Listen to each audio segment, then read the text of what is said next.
Turn Right at Istanbul, A Walk on the Gallipoli Peninsula by Tony Wright, abridged version, book review. So this is part of my scripted book review series in which I take an old review that I wrote years ago on the weblog and try to make it into a YouTube video for whatever that may or may not be worth. In this case, this was a book that I read 10 years ago when I was living in Melbourne, Australia, and it's a book by an Australian for an Australian audience about a particularly Australian phenomenon, which is Anzac Day. I'll explain all that in a minute, but just to say that, well, number one, I'm coming to this book as an outsider. I am not the target audience. The target audience would be other Australians who are also concerned about Anzac Day. I'm going to talk about Anzac Day in a minute, but I guess the second caveat is this was something I read 10 years ago, and I haven't been living in Australia for 10 years now. I was living in Australia for 1 year, and during that 1 year, 10 years ago, I think I was more knowledgeable about Anzac Day than I am now. So by all means, if I get anything wrong, and if you're from Australia or from New Zealand, let me know in the comments what I've gotten wrong and gently correct me. This is a book that I read or listened to because I found it as an audiobook in the University of Melbourne Library. They had an audiobook collection there that students could borrow for free, and I was looking for something light to distract me from my heavy reading I was doing for the coursework. I don't normally go for abridged books, but it was an audiobook and they had the abridged version and it was just free to check out at the library. Okay, so this book is about Gallipoli and the Gallipoli campaign, which is something I had never heard about before coming to Australia, and then after arriving in Australia, I just heard about it again and again and again. It pops up a lot when you're living in Australia. Sometimes my Australian friends would talk about it, so occasionally it would come up in conversation, but more often it's just part of the culture. For example, if you go to a bookstore in Australia, and being a book nerd, I spend a lot of time browsing through bookstores, there's always some book or other on the Gallipoli campaign. When you read the newspapers, you see frequent references to Gallipoli. When you visit any sort of museum or war memorial or statue or anything, quite often there's something about Gallipoli. So here's my understanding about what happened, and let me know if I get any of this wrong. This was during World War II. Sorry, World War I. During World War I. During World War I, Australia and New Zealand were still under the direct command of Britain. So they were fighting in the war, but they were still being controlled by Britain.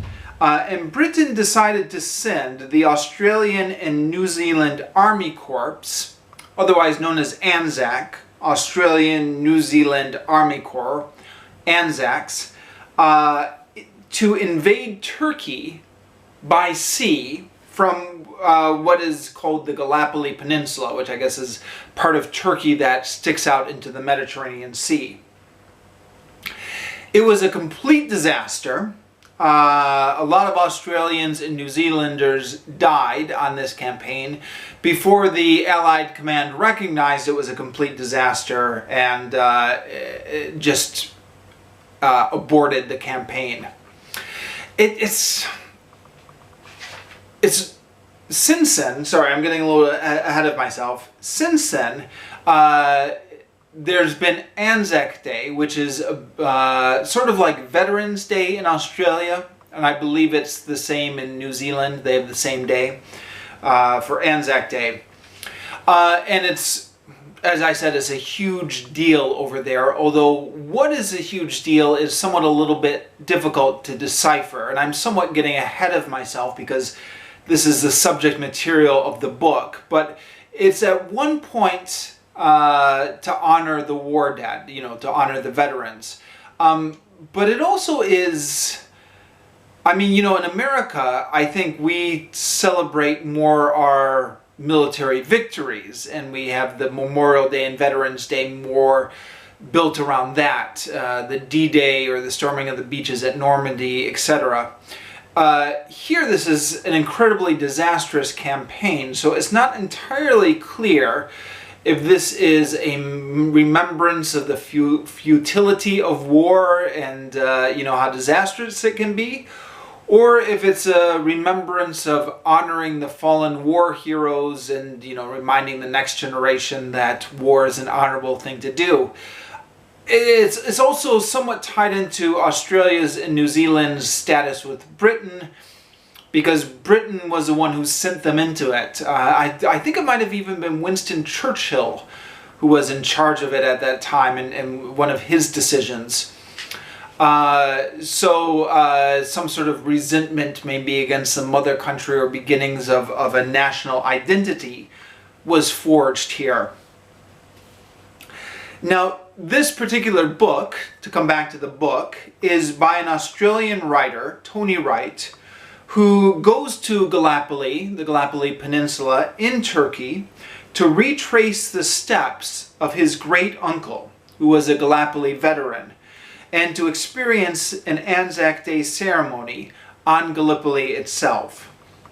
The book is written by an Australian for other Australians, and to the best of my knowledge, it's not even sold outside of Australia. I haven't checked that for a fact, but I can't imagine it would be. So I was completely outside of the target audience. This book was located in the history section of the university audiobook library. And I initially checked it out because I thought I might learn some history from it. I'm a history geek. But it's actually not really a history book. It's a combination of different genres and subjects. It's partly about the history of Gallipoli. It's partly a travelogue on Turkey. It's partly about the history of Turkey. And mostly just about the Australian tourists who visit Turkey for Anzac Day. Now, I even though I was living in Australia, I didn't realize this until I had read this book, but apparently every Anzac Day, Turkey is flooded with Australian and New Zealanders who make the pilgrimage to the Gallipoli Peninsula to visit the graves and participate in the dawn service. So another big thing about Anzac Day is there's some sort of service at the rising of the sun that everyone participates in. Now, I mean, this struck me as interesting. The fact that New Zealanders and Australians actually go to Gallipoli to celebrate Anzac Day. And particularly interesting that they're still doing it. This book was published in 2003, which, is a few years old now, but it's, not ancient history. This is still in the 21st century. So the 21st century, no living memory of the soldiers who served at Anzac Day, and thousands of young Australians and New Zealanders, and apparently it's mostly young people, is the impression I got from this book, find it necessary to go to Gallipoli to pay their respects. I can't think of an American equivalent of this. I know there's a lot of American dead buried in maybe the beaches of France at Normandy or something. But Normandy isn't flooded with Americans who come to pay their respects every D-Day. Or is it? Certainly if it is, I'm not aware of it. I mean, let me know in the comments if I'm ignorant of something. Yeah, I'm not aware of any American equivalent. And then as the author Tony Wright notes, what makes this all the more strange is it's not to commemorate a glorious victory, but is to remember a disastrous defeat on a badly planned campaign in a war that's now acknowledged as being completely pointless. I mean, World War II was a good war, quote unquote, but World War I, most people acknowledge now that war was completely pointless. So the book starts off with Wright arriving in Turkey by plane and then getting distracted for a few days in Istanbul by his Turkish guide, who shows him around all the sites and teaches him some interesting Turkish history. Now, interestingly enough, there's a little bit of a Japanese connection here. And I highlight this because I spent 8 years living in Japan before I came to Australia. So these are always interesting to me, at least. It turns out that the sultans of the old Ottoman Empire were fascinated by Chinese pottery.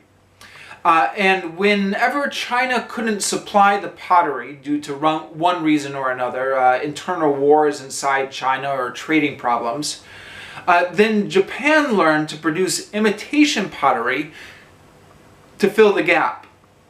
So it turns out that the Turkish tour guide that Tony Wright hires is an expert on Japanese pottery at the museum, and very knowledgeable about Japanese culture.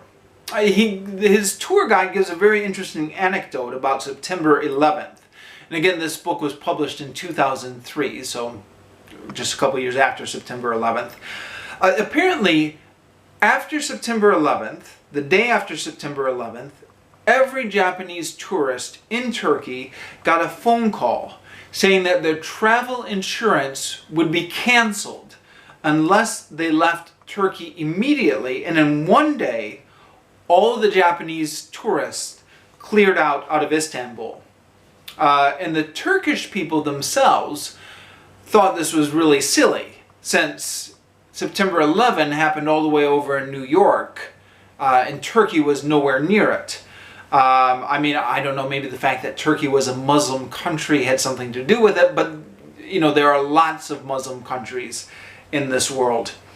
But I can identify with this a little bit, or I can add my own anecdote, because I was in Japan when September 11 came, and happened, when September 11 happened, and there was a bit of overreaction in Japan. The town right next to my town had a school trip planned to New Zealand later that year. And they ended up just canceling all the school trips across the board for the whole year, including this trip to New Zealand, because people were so freaked out. Well, yeah, I mean, you remember, right? People were so shocked and terrified after September 11th, because there was a fear that this was going to be the new normal now, that we were going to have a lot of these. And fortunately, it didn't turn out that way. But yeah, Japan canceled all of its school trips for that whole year, even to places that had absolutely no connection at all with September 11, like New Zealand. Okay, sorry, that was a digression. Back to the book. Anyway, after spending several days in Istanbul, Tony Wright eventually breaks free and then heads down towards the Gallipoli Peninsula. He goes budget class, so he's staying in youth hostels and he's meeting with a lot of other young Australian and New Zealand backpackers who are also traveling on a shoestring budget. And he records his conversations with many of them as he tries to figure out why so many of them find it necessary to make the pilgrimage to Gallipoli. He doesn't quite arrive at a conclusion, although he does float some interesting ideas. Including, I thought this was interesting, he has an idea he floats that perhaps the reason Gallipoli is so revered in Australia is because it's a subtle way of excluding the immigrant groups who came after World War I, namely the new waves of Asian immigrants. So they don't have any ancestors who fought at Gallipoli. So it's maybe by revering Gallipoli, it's a way of excluding them. I don't know, that's what Tony Wright says, maybe. I mean, I can add the insight that when I was living in Melbourne, there were tons of Chinese immigrants in Melbourne, especially central Melbourne, just so many Chinese. And this was causing resentment. And it was causing resentment that was at times very out in the open and very visible. So, I mean, racial problems are not unique to America. Australia also has a racial problem. So, I don't know, maybe Tony Wright is onto something here. Also, speaking of my own experiences, I stayed in Australia for 1 year. Anzac Day is an annual event. I don't even remember what day it is at the moment, actually. I'm sure I could look this up on Wikipedia. But traditionally, people get up at dawn and do some sort of dawn service when the sun comes up. And I was, at the time, hanging out with some student groups. I was at the university. Some student socialist groups who took a very cynical view of Anzac. And they said, you don't need to get up for the dawn service, etc. I'm not a morning person anyways. It takes a lot to get me up early in the morning if I don't need to. So they said, it's overrated. You don't need to get up for it. And I didn't get up for it. I slept through Anzac. After having read this book, or listened to it on audiobook, I regret not having woken up for it. Although, I don't know, maybe it would have been inappropriate for me just as a tourist to gawk at it. But many of the other international students did wake up early for Anzac Day and go out to observe the dawn service. Tony Wright paints a picture of it as it being very important to Australians. So I regret now that I slept through it. One final note here. Tony Wright also writes about the lone pine tree, which is a pine tree on the Gallipoli Peninsula that the Australian soldiers named the lone pine tree after a popular American book, which apparently later became a song and then later became a movie. I've never heard of it, but apparently it was popular back in 1917. And Wright uses this to note that the Americanization of Australia was becoming a problem even back in 1917. I mention this because this is another thing that tied into my own experiences in Australia is Australians were somewhat obsessed about talking about the American influence that's creeping into Australian culture. I mean it's almost kind of similar to, Canada and the way Canada's national identity is almost defined in opposition to what America is. Australia feels very protective of their own national identity and is worried about the Americanization of their culture, or some people are. So it's not a bad little book, entertaining enough, and I think Tony Wright is a talented enough writer. This is going to sound a little snide to say, but the book jacket that I picked it when I picked it up, it said it was a sometimes hilarious travel guide, and I'm not sure it ever rose to the level of hilarious. I was going in expecting like a humorous travel log, like Bill Bryson. I've been reading a lot of Bill Bryson at the time I checked this book out. And it just wasn't up there. It wasn't up on the hilarious level. Yeah,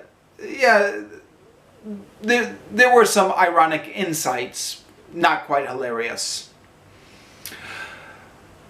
Coming back to the politics of Anzac, I think Memorial Days, both in the United States and Australia, and probably everywhere really,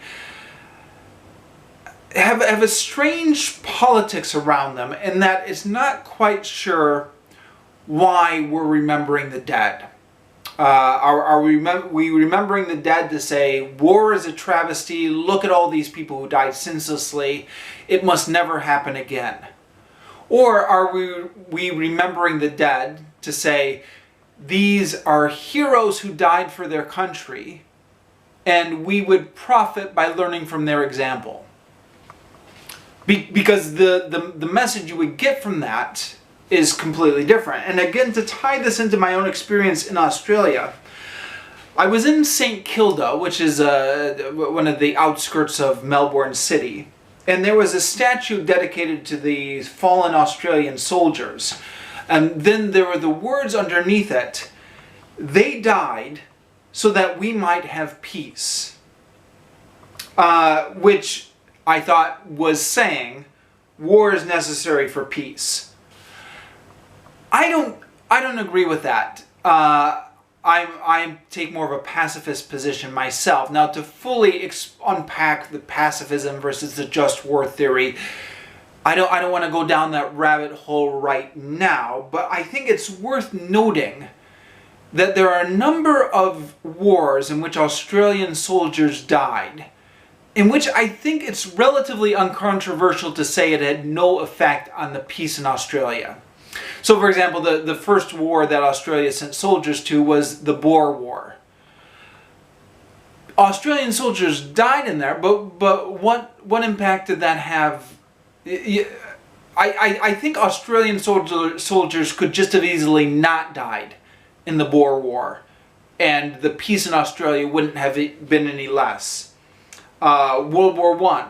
That's pretty much acknowledged as pointless. The Korean War, Australians sent soldiers to there. I'm not sure that was necessary for the peace of Australia. Vietnam War, Australia was part of the coalition that fought in the Vietnam War. They didn't need to, and in fact, we lost the Vietnam War, and it didn't have any effect on the peace in America or Australia. The Iraq War, I mean, etc. So this idea that these soldiers need to die so that we can have peace, I'm editorializing a little bit, obviously, but the point is it's an issue. I mean, respecting the dead is one thing, and I don't think any sane person would disagree with this, whether you're no matter what part of the political spectrum you're on. You do respect the fact that people died. And that's a tragedy, and you want to be respectful of the dead. But what does it mean, and where do we go from here? That's the issue. And that's an issue that creeps into this book, which is why I mention it. Author Tony Wright largely dodges the issue. He does record the various views of the people he meets along the way. And some of them fall on one side of the debate, and some of them fall on the other. But Tony Wright avoids taking a strong stand himself, which is, I don't know, maybe that's the smartest thing to do when you're writing a book like this. I'm just going to leave it there, or rather I will pass the question off to you. What do you think? Let me know in the comments down below.